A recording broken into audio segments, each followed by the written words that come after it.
Hi friends, welcome to village వంటకాలు. Friends, సరికొత్త రెసిపీతో మళ్ళీ మీ ముందుకు వచ్చాము. ఇవాల్టి స్పెషల్ రెసిపీ రవ్వ కట్లెట్స్. రవ్వ బంగాళదుంప కాంబినేషన్లో చేసుకునే కట్లెట్స్ చాలా రుచిగా ఉంటాయి. ఇవి సాయంకాలం టీ టైం స్నాక్గా చేసుకోవచ్చు. చాలా రుచిగా ఉంటాయి. పైన కరకరలాడుతూ లోపల మృదువుగా చాలా రుచిగా ఉంటాయి. ఈవినింగ్ మీ పిల్లలు స్కూల్ నుండి రాగానే ఇలా ఈ కట్లెట్స్ ప్రిపేర్ చేసి మీ పిల్లలకి సర్వ్ చేశారంటే చాలా ఇష్టంగా తింటారు. చాలా టేస్టీగా ఉంటాయి. మరెందుకు ఆలస్యం, ఈ రవ్వ కట్లెట్స్ చాలా రుచిగా ఎలా తయారు చేసుకోవాలో నేర్చుకుందాం. ముందుగా స్టవ్ పై ఒక పానీ నుంచి అందులో 1 కప్పు బొంబాయి రవ్వని వేసుకోవాలి. పచ్చివాసన పోయేంత వరకు వేయించుకోవాలి. చూడండి, రవ్వ ఇక్కడ వేగిపోయింది.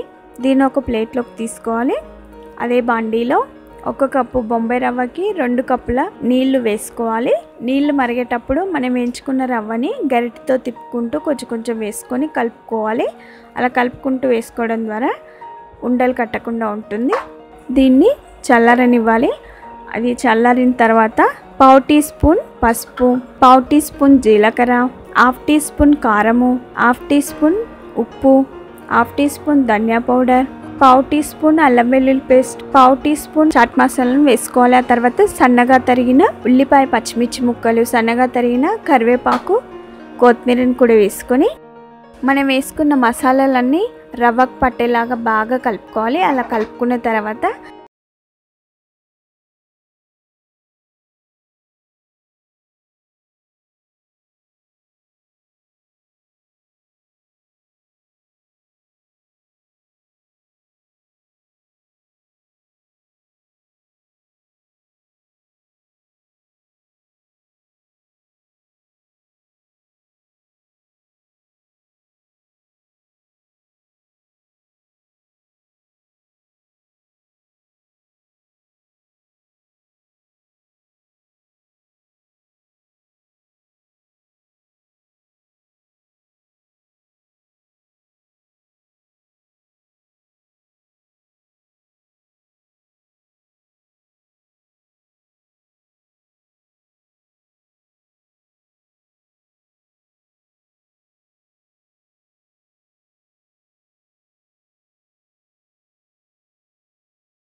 తీసుకోవాలి.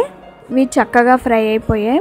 వీటిని ఒక ప్లేట్లోకి తీసుకొని సర్వ్ చేసుకుంటే అంతేనండి, ఎంతో రుచికరమైన రవ్వ కట్లెట్స్ మీ అందరి కోసం. ఈ రవ్వ కట్లెట్స్ చాలా రుచిగా ఉంటాయి. పైన కరకరలాడుతూ లోపల సాఫ్ట్గా చాలా సూపర్గా ఉంటాయి. వీటిని టమాటా సాస్తో సర్వ్ చేసుకున్నారంటే చాలా రుచిగా ఉంటాయి. మరి మీరు ఈ రవ్వ కట్లెట్స్ని ట్రై చేస్తారు కదా. ఇలా ట్రై చేసి మీకు ఎలా వచ్చాయో మా కామెంట్ రూపంలో తెలుపగలరు. మరి మీరు తప్పక ట్రై చేస్తారు కదా. మళ్ళీ సరికొత్త వంటకంతో మీ ముందుకు వస్తాం. మరిన్ని వీడియోస్ కోసం మా ఛానల్ని సబ్స్క్రైబ్ చేసుకోండి. పక్కనే ఉన్న బెల్ సింబల్ని ప్రెస్ చేసి లైక్ చేయండి. మీ ఫ్రెండ్స్ కానీ రిలేటివ్స్ కానీ షేర్ చేయండి. Thank you for the watching. Bye bye.